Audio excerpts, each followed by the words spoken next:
আসসালামু আলাইকুম। আশা করি সবাই ভালো আছেন। তো কিভাবে ইমোতে আপনার স্ক্রিনশট নিতে পারবে না অন্য আরেকজন আপনার অনুমতি ছাড়া, চলুন দেখাই। তো প্রথমে আপনার ইমোতে ঢুকে যাবেন। ইমোতে ঢোকার পর উপরে দেখেন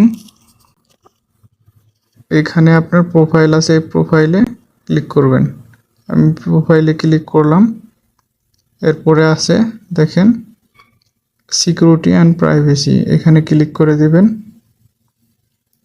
ক্লিক করার পর দেখেন চ্যাট প্রাইভেসি অ্যান্ড কল, এখানে ক্লিক করে দিবেন।